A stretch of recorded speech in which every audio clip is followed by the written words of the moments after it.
Bonjour à tous, c'est GLG et je vous souhaite la bienvenue pour votre petit JT du Geek, toujours en mode électrique. Et aujourd'hui, nous parlons de la vision d'Elon Musk pour l'avenir de Tesla, qui semble s'éloigner d'une voiture abordable pour se concentrer sur quelque chose de beaucoup plus révolutionnaire, le robot-taxi. Dans un livre récent de Walter Isaacson, il est révélé que Musk n'est pas vraiment passionné par l'idée de créer une Tesla d'entrée de gamme à 25 000 $. En fait, lors d'une réunion où le prototype de cette voiture a été présenté, Musk n'a pas caché son désintérêt, la trouvant vraiment pas passionnante. En revanche, Musk est très enthousiasmé par le projet Robotaxi, envisageant un véhicule potentiellement sans volant et arborant un design futuriste à l'image du Cybertruck.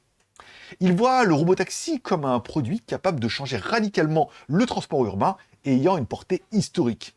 Initialement, Musk avait prévu de construire une nouvelle usine au Mexique pour développer ce projet ambitieux. Cependant, il a rapidement changé d'avis, choisissant plutôt de transférer la production de la Gigafactory d'Austin, où il dirigera personnellement une équipe des meilleurs ingénieurs. Musk envisage un avenir où le robotaxi serait au centre du transport urbain, changeant fondamentalement notre façon de nous déplacer. Il est convaincu que ce produit marquera l'histoire et apportera une grande richesse à Tesla. Seul le temps nous dira si sa vision se concrétisera. Et il est vrai, comme ça, si je dois faire un petit commentaire, que on est tous à vouloir absolument acheter une voiture pour avoir une voiture. Ça coûte énormément d'argent, on la rentabilise jamais. Une voiture, on perd de l'argent.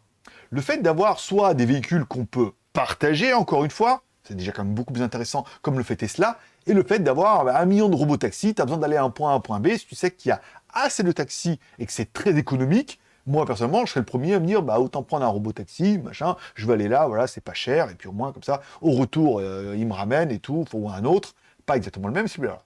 Pour plus d'informations sur les véhicules électriques et les innovations automobiles, retrouvez l'article complet sur notre site jtgeek.com. Merci de laisser un like ou un dislike, un commentaire, et n'oubliez pas de vous abonner si ce n'est pas encore fait. A très bientôt pour un prochain JT du Geek, toujours en mode électrique.